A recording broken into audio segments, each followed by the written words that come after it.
Dinarsko stanovništvo živi poglavito u selima razbijenog tipa sa rasturenim kućama. Prije 40 i 50 godina ona su samo po izuzetku činila grupe od prostih inokosnih porodica, a mnogo češće od zadruga. Ova ustanova zadruga, koja još postoji, mada rjeđe i oslabljena, bila je najkarakterističnija odlika društvene organizacije dinarskih oblasti. U nekim krajevima postoje plemena koja se dijele na bratstva, koljena ili šrbuhe, to jest naraštaje. U zadrugama žive u zajednici više potomaka koji vode porijeklo od istog pretka. Udružuju se i saglasno biraju za starješinu jednog člana iz zadruge koji se odlikuje moralnim i intelektualnim sposobnostima, često najstarijeg po godinama. Protivno običajima kod plemena u kojima se uzima najhrabriji za glavara, u zadruzi junaštvo nije najglavnija osobina.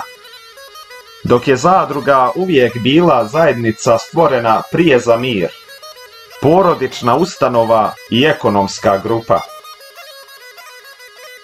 Izgleda da zadruga predstavlja patrijarhalnom stupnju na kome se ljudi bave zemljoradnjom i ekstenzivnim stočarstvom, ekonomsku organizaciju koja je najbolje prilagođena prilikama.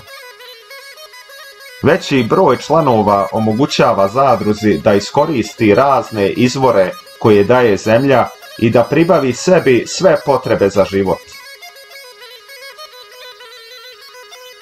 Podjelu rada podešava starješina uz pristanak ostalih, prema sposobnostima i godinama pojedinaca.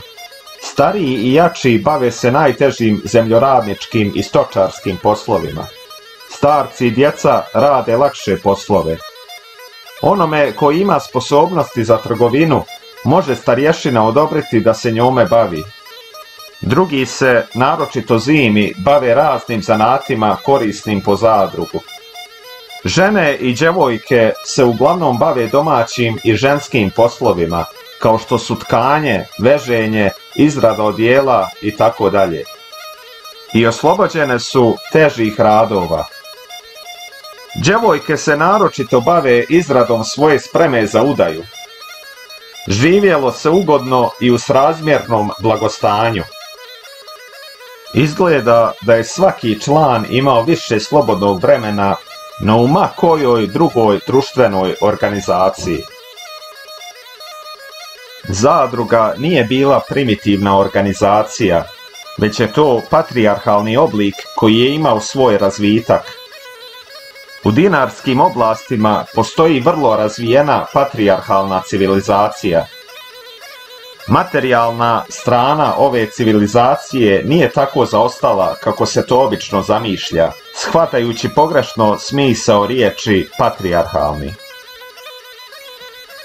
To je bila materijalna civilizacija vrlo prilagođena prilikama.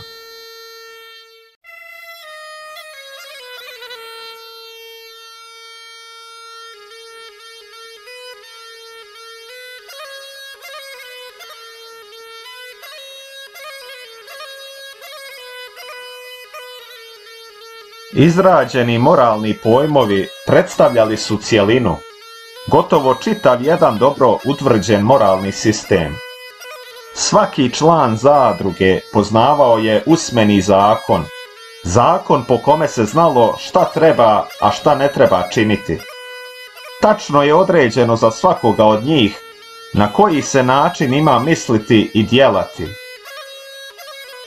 Štaviše, oni su primili vjekovna iskustva srpske istorije i u slobodnom vremenu pribirali su i izrađivali u porodičnoj intimnosti nacionalna predanja. Vrlo je vjerovatno da su zadruge bili glavni centri u kojima su stvorene narodne pjesme i folklor uopšte. U tursko doba je zadruga pored crkve bila društvena organizacija u kojoj se zavijao nacionalni duh, ostajući vjeran samome sebi.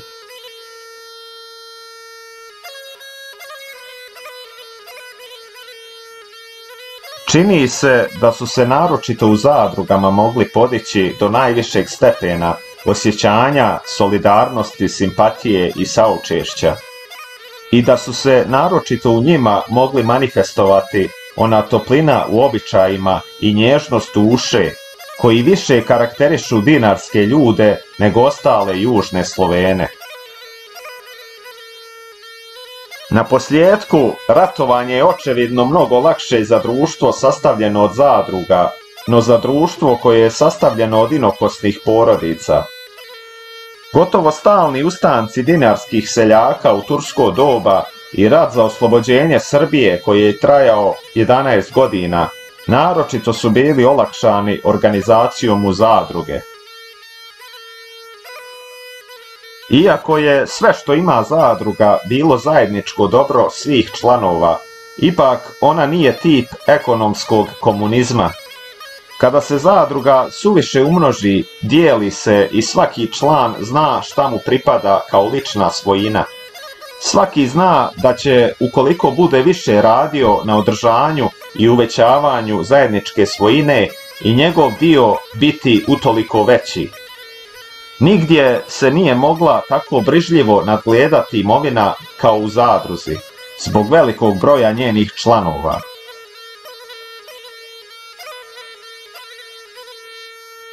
Zadruge su bile, a i danas su još najmnogobrojnije u oblastima dinarskog tipa. Među zadrugama ima također različitih oblika koji se odlikuju po nekim nijansama. Dinarske su zadruge najtipičnije, naročito one u selima razbijenog tipa. U ovim dinarskim zadrugama najbolje su izražene njihove osobine koje smo već pomenuli. Po njima je utvrđen tip južnoslovenske zadruge. Među samim dinarskim zadrugama bile su, a i danas su najbolje organizovane zadruge u Srbiji, naročito kod starinaca, onih od prije velikih migracija, u kojima su najbolje izražene bitne osobine, uzajamna ljubav među članovima zajednice i patrijarhalni običaj. Staro šumadijsko stanovništvo se naselilo po proplancima i krčevinama. Naselja su bila izolovana, daleko jedna od drugih. Porodice su morale biti mnogobrojne, da bi se mogle snabdjeti svim životnim potrebama. One su morale biti samostalne ekonomske cjeline. Samo su se velike porodice mogle dobro zaštititi. Vjerovatno je da je zadruga vrlo stara. Ona bi bila karakterističan društveni oblik južnih Slovena prije primanja hrišćanstva i punog nastupa srednjeg vijeka. Nije bila rasprostranjena u srednjovjekovnoj srpskoj državi, vjerovatno zbog toga što se raspala zbog fiskalnih mjera, kao ni u vardarskim oblastima zbog prodiranja vizantijske civilizacije. Ali su zadruge mnogobrojne i od velikog značaja u tursko doba i vijekovima su predstavljale glavni oblik porodice dinarskog tipa. U tursko doba, kada su bili ostavljeni sami sebi, dinarski su se ljudi vratili starim društvenim oblicima.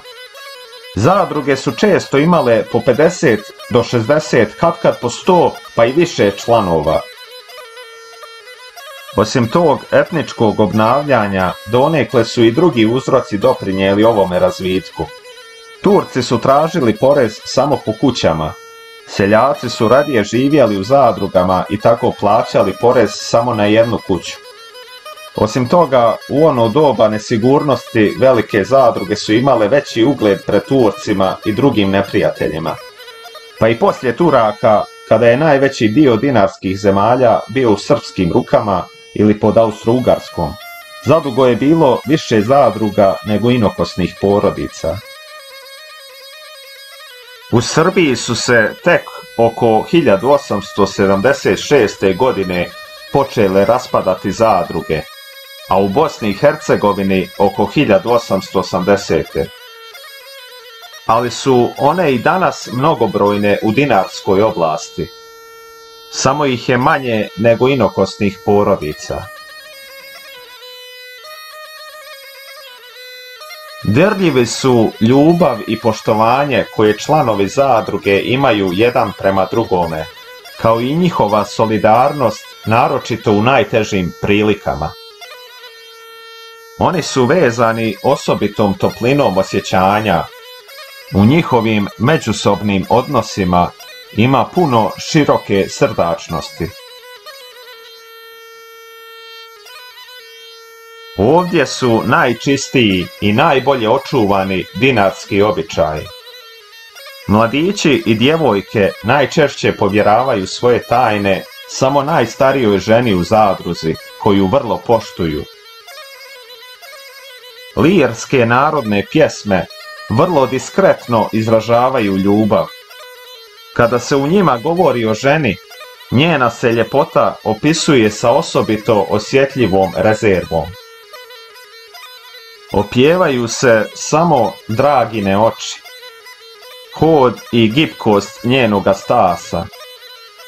Osim materinske ljubavi, ljubav prema bratu je jedina koju žena dinarske zadruge smije iskazati. Ona to čini na vrlo razne načine i sa dubokom nježnošću.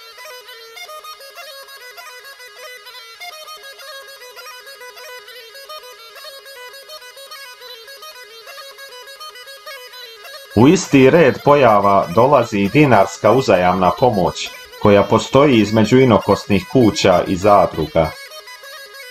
Ona se pokazuje u svim prilikama u životu, naročito u materijalnom životu. Samorana žena sa djecom uvijek se pomaže u teškim poljskim i drugim radovima. Uzajamno pozajmljuju volove kao zapregu za oranje. Naročito se pritiče u pomoć za vrijeme žetve koju treba brzo svršiti. To je moba.